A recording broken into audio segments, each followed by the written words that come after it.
Bethlehem की ओर यात्रा।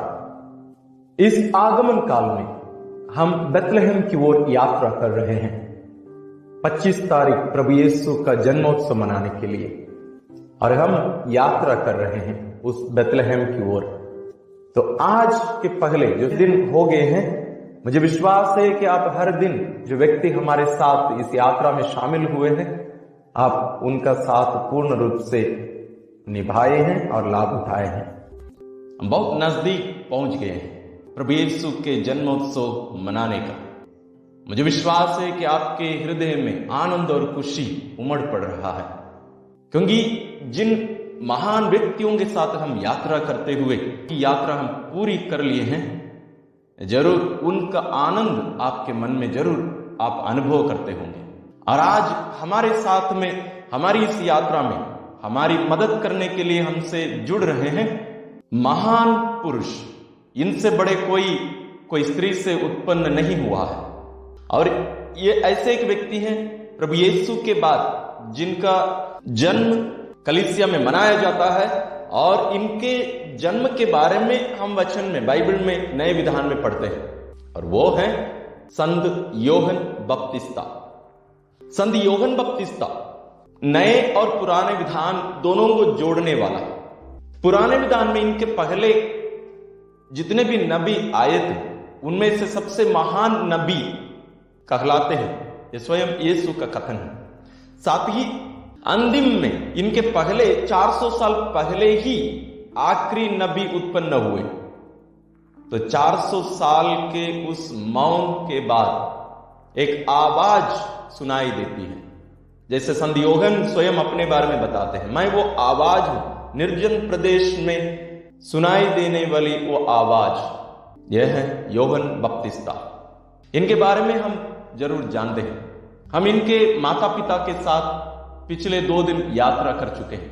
आइए हम इनके बारे में हम थोड़ा सा और गहराई से मनन चिंतन करें। संत योहन बपतिस्ता जकरियस और एलिजबेथ के बुढ़ापे में तोहफे के रूप में मिला वाला परम प्रिय पुत्र है। ये ऐसे एक महान व्यक्ति हैं जो प्रभु यीशु को मां के गर्भ से ही पहचान लिया, और ना केवल पहचाने, उनकी घोषणा भी की। यह कैसे संभव हुआ? ऐसे हम कोई भी वचन में, बाइबल के कोई वचन में हम कहीं भी ऐसी कोई परिस्थिति, ऐसे एक व्यक्ति को हम नहीं देखते हैं। योहन बपतिस्ता अपनी मां के गर्भ से ही यीशु को पहचाने। जब मरियम जो स्वयं गर्भवती थी, एलिजबेथ से मिलने के लिए आई थी, तो योहन उनके गर्भ में 6 महीने के थे। और जब मरियम का अभिवादन एलिजबेथ के कानों में पड़ा, एलिजबेथ मरियम को नहीं पहचान पाई है, क्योंकि मरियम एलिजबेथ को नहीं बताई है कि वो ईश्वर की मां बनने वाली है। लेकिन एलिजबेथ के गर्भ में जो शिशु है योहन, मरियम की उस आवाज के द्वारा प्रभु की आवाज सुने। यहां आवाज जरूर मरियम की थी, लेकिन वो वास्तव में प्रभु उसके द्वारा अभिवादन कर रहे थे। पवित्र आत्मा की प्रेरणा से योहन एलिजबेथ के गर्भ से ही घोषणा करने लगते हैं, और उस आनंद से एलिजबेथ बोल उठती है, धन्य है आप, धन्य है आपके गर्भ का फल। और मुझे यह सौभाग्य कैसे प्राप्त हुआ कि मेरे प्रभु की माता मेरे पास आई। और एलिजबेथ को किसने कहा?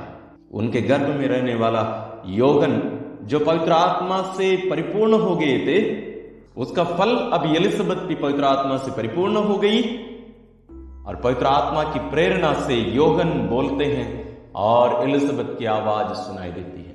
यह है उनकी विशेषता, जो अपने मां के गर्भ से ही घोषणा करने, यीशु को पहचानने शुरू कर दी। और हम लूकस अध्याय 1 पद संख्या 80 में देखते हैं कि यह बालक जिसका जन्म होने के बाद वो बढ़ता गया और उसकी आत्मिक शक्ति विकसित होती गई। वह इस्राएल के सामने प्रकट होने के दिन तक निर्जन प्रदेश में रहा। तो योहन जो 6 महीने के शिशु मां के गर्भ में थे, 3 महीने तक प्रभु के साथ दोनों गर्भ में रहते हुए ही एक दूसरे के साथ मिलने का सुअवसर। उसके बाद हमें मालूम नहीं कि योहन के माता पिता कितने साल तक जीवित रहे, बल्कि ये जरूर योहन के जन्म के बाद ज्यादा दिन नहीं रहे होंगे, लेकिन इस वचन में हमें स्पष्ट बताया गया है कि योहन निर्जन प्रदेश में ज्यादा रहा करते थे। हम ऋषि मुनि और बड़े बड़े आध्यात्मिक गुरुओं को देखते हैं, पुराने या नए, ये सब निर्जन प्रदेश में रहते हैं। क्यों ये जरूरी है? आज दुनिया में हम देखते हैं, हम मानव एक दूसरे के साथ मिलकर चुगली करके एक दूसरे को नीचे गिरा के हम वास्तव में ईश्वर से बहुत दूर चले जाते हैं। हमारे ऊपर मैल बैठता जाता है, तो हम वास्तविक हमारा जो गुण है, हमारी जो वास्तविकता है, उसको हम नहीं पहचान पाते। जैसे मान लीजिए एक लोहे में, जैसे उसमें मैल बैठते बैठते बैठते बैठते और लोहे का जो स्वभाव है वो चुक जाता है, और उस लोहे को यदि हम कोई चुंबक के पास ले आए, तो लोहा उस चुंबक के वो जो खिंचाव है उससे वो प्रभावित नहीं होगा। लेकिन जो व्यक्ति निर्जन प्रदेश में रहते हैं, मनुष्यों से दूर ईश्वर से जुड़े रहते हैं, वो उस शुद्ध लोहे के समान रहे, हमेशा उस चुंबक के जो खिंचाव है उससे प्रभावित होकर तुरंत जाके उससे जुड़ जाते। योहन वो वैसे एक व्यक्ति थे, इसलिए वो निर्जन प्रदेश में रहकर ईश्वर से जुड़े रहे। इसका प्रभाव हम उनके प्रवचन और लोगों के ईश्वर की ओर खींच लेके आने और यीशु के लिए जो स्थान या रास्ता तैयार करने की जो प्रक्रिया है, जिसको हम बाइबल में देखते हैं, उसमें वो दिखता है। और यह एक दोस्त है, अपने आप को वर्ग मित्र के रूप में, दोस्त के रूप में ये अपने आप को प्रकट करते हैं। योहन अध्याय 3 पद संख्या 27 से 30 में हम पढ़ते हैं, योहन के पास लोग आकर पूछने लगे कि आप कौन है, और आपके साथ जो थे वहां जिनको आप बपतिस्मा दिए वह भी आपसे ज्यादा प्रभावशाली हो रहे हैं। तो जवाब क्या देते हैं? मनुष्य को वही प्राप्त हो सकता है जो उसे स्वर्ग की ओर से दिया जाए। तुम लोग स्वयं साक्षी हो कि मैंने कहा है मैं मसीह नहीं हूं, मैं तो उनका अग्रदूत हूं। तो यहां योहन स्पष्ट है अपने बारे में कि वे मसीह नहीं है, वे स्वयं अग्रदूत हैं। ये क्यों? क्योंकि उस समय योहन के भी शिष्य बहुत सारे हुआ करते थे। यीशु बहुत देरी से ही अपना कार्यकाल शुरू किए, लेकिन योहन को हम देखते हैं, योहन पहले से ही वहां प्रभावशाली एक गुरु के रूप में, एक नबी के रूप में वहां देखे गए थे। तो लोग इनके साथ हुए, बहुत सारे शिष्य थे। तो हम बीच बीच में कहीं बाइबल में भी पढ़ते हैं, योहन और यीशु के शिष्यों के बीच में भी कुछ तनाव रहा करता था। और आगे योहन कहते हैं, वधु वर की होती है, परंतु वर का मित्र जो साथ रहकर वर को सुनता है, उसकी वाणी पर आनंदित हो उठता है। देखिए, उसकी वाणी पर आनंदित हो उठता है। वर का मित्र वर के साथ रहने से ही आनंद है। और थोड़ी देर पहले जो हम घटना देखे थे, मरियम के द्वारा यीशु की आवाज सुनकर योहन आनंदित हो उठे थे। और अभी उस प्रभु की आवाज, उस व्यक्तिगत रूप से प्रभु यहां अभी उनकी आवाज योहन सुन पा रहे हैं, अभी वो आनंदित हो उठते हैं। और आगे कहते हैं, मेरा आनंद ऐसा ही है और अब वह परिपूर्ण है, मुझे और कोई चीज नहीं चाहिए। मैं वही आवाज इनके लिए रास्ता तैयार करने के लिए आया, और इन्हें अभी मैं देख लिया हूं और अभी मैं उनकी सुन रहा हूं, मुझे और कुछ नहीं चाहिए। जो आनंद प्रारंभ हुआ मां के गर्भ में मिलने, वो आज परिपूर्ण हो गया। और इसलिए योहन कहते हैं, अभी मेरा समय आ गया है, मेरा समय आ गया है जाने का। अभी वो बढ़ता जाए, मैं घटता जाऊं, ये मेरा समय है।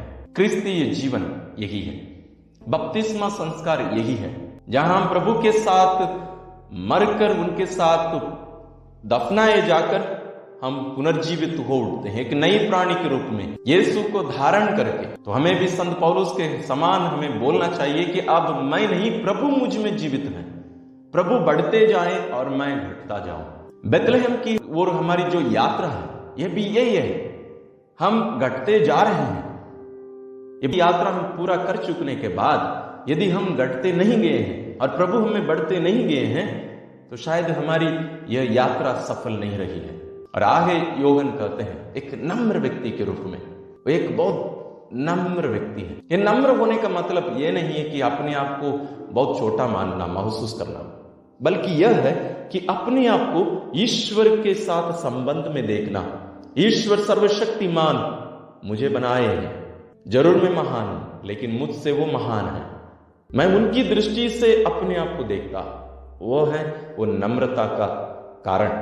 और योहन इसलिए नम्र रह पाए, इसलिए वो किसी मनुष्य से डरे नहीं, घबराए नहीं गए। राजा उनको मारना चाह रहे थे, फिर भी वो उसी विश्वास और भरोसे के साथ, वही आनंद और खुशी के साथ वो यीशु की घोषणा करते रहे, सच्चाई का साक्ष्य देते रहे, मरते दम तक उसी में ही वो बने रहे। उसका कारण यही था, वो अपने आप को पहचान लिए थे। उसको मालूम था कि मुझे कोई कुछ नहीं कर सकता। और इससे आगे बढ़कर वो कहते हैं, मैं उस महान प्रभुवर के सेवक बनने केवल नहीं, एक दास बनने का भी मैं योग्य नहीं हूं। यीशु के समय में, उनके जीवन काल में बहुत सारे दास दासी हुआ करते थे। जब मालिक बाहर से घर लौटता है तो यह सेवक होता था जो जाके मालिक का जूता का फीता खोलता और उनका पैर धोकर उन्हें घर के अंदर स्वागत करता था। और योहन कहते हैं, मैं वो कार्य करने का भी योग्य नहीं हूं, मैं उनके जूते का फीता खोलने योग्य भी नहीं हूं, यानी मैं उनका दास बनने भी योग्य नहीं हूं। हमारी मानसिकता क्या है प्रभु के पास जब हम जाते हैं? आज जब हम बेथलेहम की ओर यात्रा कर रहे हैं, हम विशेष रूप से इस सच्चाई को हम भूल जाते हैं। जब हम पवित्र यूकरिस्त में भाग लेकर प्रभु को हम ग्रहण करते हैं, क्या ये भावना हम में होती है, ये नम्रता की, और प्रभु को प्रभु के रूप में, ईश्वर के रूप में देखने का जो अनुग्रह क्या हम में है? आज योगन हमें वही सिखा रहा है। हमें योगन से आज यही सीखना चाहिए, क्योंकि अभी हम बहुत नजदीक आ गए। इस मनोभाव से ही यदि हम जाएंगे प्रभु के पास तो हम प्रभु को देख पाएंगे, नहीं तो वो भी एक निरे शिशु के रूप में, हमारे समान एक शिशु के रूप में दिखेंगे। हम इस मनोभाव के साथ, योहन के मनोभाव के साथ यदि हम जाएंगे, हम पहचान जाएंगे कि वास्तव में हाँ, प्रभु ईश्वर का मतलब यही होता है। वो सर्वशक्तिमान मेरे लिए मनुष्य बनकर जानवरों के बीच में जन्म लिए हैं। उस महान रहस्य को, उनके प्रेम की इस महत्व को, शक्ति को हम समझ पाएंगे। और यह इस वर्ष का यीशु का जन्म का महोत्सव हमारे जीवन में जरूर प्रभाव डालेगा। आइए हम ये कृपा ईश्वर से मांगे। परम पावन दयालु पिता, हम आपको धन्यवाद देते हैं आपके पुत्र के लिए, जिनको आप हमारे मुक्तिदाता के रूप में इस दुनिया में भेजे। वे हमारे लिए मनुष्य बने, हमारे पापों को अपने ऊपर लेकर हमारे लिए क्रूस पर मरे, और उनके द्वारा हम आपकी संतान बनाए गए हैं। प्यारे पिता, इतने दिनों की इस बेथलेहम की ओर यात्रा के लिए हम आपको धन्यवाद देते हुए आज की इस यात्रा को हम आपके हाथों में रखते हैं। योहन बपतिस्ता के साथ जो यात्रा आज हम कर रहे हैं, इस यात्रा को हमें आप सफल बना कर दीजिए। हमें भी योगन का मनोभाव दीजिए, प्रभु को उनके वास्तविक दृष्टिकोण से, जैसे वे हैं वैसे देखने, और अपने आप को प्रभु यीशु के साथ जोड़कर उनके साथ संबंध में देखने की कृपा, आपकी दृष्टिकोण के द्वारा देखने की कृपा हमें प्रदान करिए, ताकि हमारा जीवन आपके अनुरूप, आपकी इच्छा अनुसार हो, और हम भी योगन के समान, प्रभु यीशु के समान इस दुनिया में आपकी सच्ची संतान बनकर जीवन बिता सके। हम ये प्रार्थना करते हैं अपने प्रभु क्रिस्त के द्वारा, आमीन। तो आइए, यह है संत योहन बपतिस्ता, इनका साथ निभाइए, इन्हें अपना साथ ले चलिए। आपका आज का ये जो यात्रा है सफल रहे, ईश्वर आपको आशीष प्रदान करे।